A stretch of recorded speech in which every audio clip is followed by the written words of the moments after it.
हाय GNM third year gynaecology subject unit third है, fertility and infertility है unit का name. अब इनफर्टिलिटी जो है ये हम आपको बताते हैं। इसमें क्या है, यदि कोई फीमेल 1 साल या इससे ज़्यादा टाइम तक बिना किसी कॉन्ट्रासेप्टिव डिवाइस का यूज़ किए बिना डेली सेक्सुअल करने के बाद प्रेगनेंसी कंसीव नहीं कर पाना। इसमें देखिए कॉन्ट्रासेप्टिव किसे कहते हैं, जो इसमें आता है कॉन्डम हो गया और अनवांटेड जो पिल्स होती हैं, ये सारी चीज़ें आती हैं। ठीक है, फिर क्या है प्राइमरी इनफर्टिलिटी। एंड अब मैं आपको बता दूं, जो इनफर्टिलिटी है ये 2 टाइप की होती है। पहली हो गई प्राइमरी एंड फिर हो गई सेकेंडरी। ये 2 टाइप की होती है। और अब हम इससे बताते हैं प्राइमरी इनफर्टिलिटी कि फीमेल में एक बार भी प्रेगनेंसी कंसीव नहीं की हो तो उसे प्राइमरी इनफर्टिलिटी, मतलब प्राइमरी इनफर्टिलिटी में जो होता है वो फीमेल एक बार भी प्रेगनेंसी कंसीव नहीं कर पाती, एक बार भी नहीं, इसमें प्रेगनेंसी कंसीव कर ही नहीं पाती है। तो वही चीज़ आ गई प्राइमरी इनफर्टिलिटी, इसको मैंने आपको बताया भी था। वही चीज़ें फिर आती है हमारी सेकेंडरी इनफर्टिलिटी। इसमें क्या है, यदि फीमेल एक बार प्रेगनेंसी कंसीव कर चुकी हो, 1 साल या उससे अधिक बार कॉन्ट्रासेप्टिव मेथड का यूज़ किए बिना डेली सेक्सुअल इंटरकोर्स करने के बाद भी दोबारा प्रेगनेंसी कंसीव ना कर पाना। मतलब इसमें जो है सेकेंडरी इनफर्टिलिटी में एक बार जो है ये फीमेल जो है, आपको नोट करना है, एक बार ये प्रेगनेंसी कंसीव कर चुकी होती है। देन उसके बाद जो है 1 साल या उससे अधिक बार जो है वो विदाउट कॉन्ट्रासेप्टिव मेथड के ये जब मतलब सेक्सुअल जो इंटरकोर्स करती है इसमें, तो ये उसके बाद ये कंसीव नहीं कर पाती है, बस एक बार कर पाती है सेकेंडरी इनफर्टिलिटी में। प्राइमरी में जो है वो एक बार भी नहीं कर पाती है, सेकेंडरी में एक बार कंसीव कर लेती है।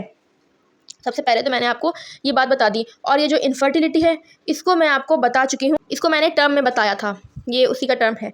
देन इसके आ जाते हैं फिर इंसिडेंस। इसमें क्या है, लगभग 10 से 15% जो कपल्स में इनफर्टिलिटी होती है। और क्या है फिर दूसरा पॉइंट, क्या लगभग 50% फीमेल्स बिना कॉन्ट्रासेप्टिव मेथड के यूज़ से डेली सेक्सुअल इंटरकोर्स करने पर प्रेगनेंसी कंसीव कर लेती हैं। इसमें नोटिस करना है कि जो 50% जो है वो 50% फीमेल्स जो है बिना कॉन्ट्रासेप्टिव मेथड के यूज़ के डेली सेक्सुअल इंटरकोर्स करने के बाद जो है प्रेगनेंसी कंसीव कर लेती हैं।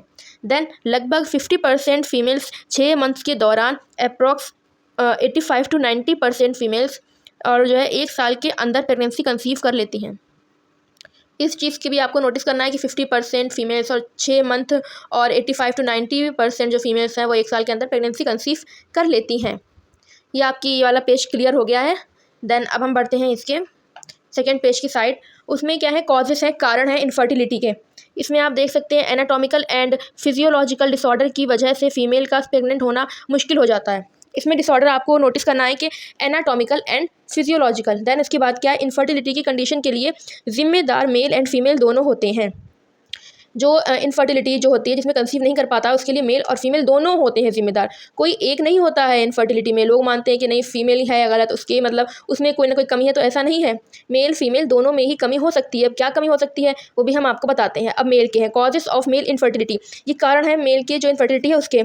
इसमें आप देख लेंगे कि टेस्टिस का एब्डोमिनल कैविटी से स्क्रोटम में उतर नहीं पाना, ये चीज़ हो गई है। फिर इसके बाद हम देखेंगे तो मैंने आपको बताया इसमें आइटिस लगता है, वही इन्फ्लामेशन हो जाता है। इन्फ्लामेशन हो गया, टेस्टिस का सीमेन का सेक्रेशन का निर्माण नहीं होना एंड सीमेन स्पन, जो ये सारी प्रॉब्लम जो है, ये जो दिक्कतें होती हैं, ये कारण जो होते हैं ये मेल की इनफर्टिलिटी के हैं। मतलब जैसे कि फीमेल की इनफर्टिलिटी क्या होती है, कंसीव नहीं कर पाना, प्रेग्नेंट नहीं हो पाएगी फीमेल, तो वही चीज़। अब इसमें क्या है, मेल में भी होते हैं। लोग क्या मानते हैं, आजकल का समाज मानता है कि भाई बच्चा नहीं हो रहा है तो औरत ही गलत है, औरत में ही कोई ना कोई कमी है। ऐसा नहीं है भाई, मेल में भी कमी होती है जो आपको इसमें बताया जा रहा है। इसीलिए कहते हैं कि एजुकेशन बहुत ज़्यादा ज़रूरी है। देन इसमें आप देखेंगे 70% से ज़्यादा स्पर्म का मॉर्फोलॉजी का होना। इसको अब मैंने जो आपको बताया है, तो अब हम बढ़ते हैं इसके नेक्स्ट पेज की साइड।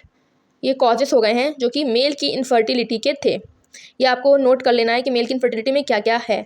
देन इसके बाद हम चलते हैं, तो ये टेस्टिस हो गया, जो मेन चीज़ें हैं, स्क्रोटम हो गया है और सीमेन हो गया है, स्पर्म हो गया है। अब इन सारी चीज़ों को मैंने डायग्राम में आपको दिखाया है कि देखिए टेस्टिस कहाँ पर एरो बना हुआ है, आप देख सकते हैं। स्क्रोटम किसे कहते हैं, इसमें तो इस डायग्राम में काफ़ी जो नेम्स हैं वो सभी मेंशन हैं, आप देख सकते हैं। इस तरीके से यहाँ पर जो स्क्रोटम वो टेस्टिस का है, इस तरीके से वो पेनिस है, ये मैंने आपको बताया था। देन इसके बाद हम चलते हैं तो ये आता है हमारा हाइपोस्पेडियस। इसमें क्या है, यूरेथ्रल ओरिफिस का पेनिस के उदर तल पर स्थित होना। पेनिस ये है, पेनिस का जो नेम है और ये डायग्राम है, ये नीचे का हिस्सा इसमें लिख किया गया है। जो ऊपर की लाइन है उसे यूरेथ्रा जो उसके अंदर है, आप ये देख सकते हैं। देन इसमें क्या क्या चीज़ें हैं वो आप देखिए एल्कोहल एंड स्मोकिंग तो सबको पता है कि हाँ भाई नुकसान करती है। देन ये जो है ना वो मेल की इनफर्टिलिटी का भी कारण है बहुत बड़ा।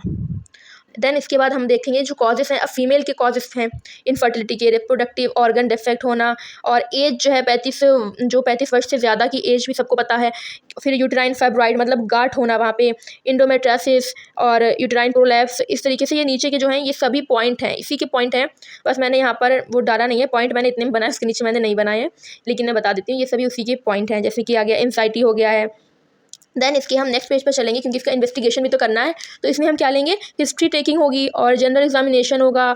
देन रूटीन जो होगा ये ब्लड का एग्जामिनेशन, ये सारी चीज़ें आ गई। फिर ट्रीटमेंट किया जाएगा इनफर्टिलिटी का, वो दोनों के लिए है, मेल और फीमेल, क्योंकि दोनों में से किसी को भी हो सकती है ना ये इनफर्टिलिटी की जो वो है बीमारी, किसी में भी हो सकता है कोई भी कमी। तो अब सबसे पहले हम देखेंगे हम मेल की इनफर्टिलिटी।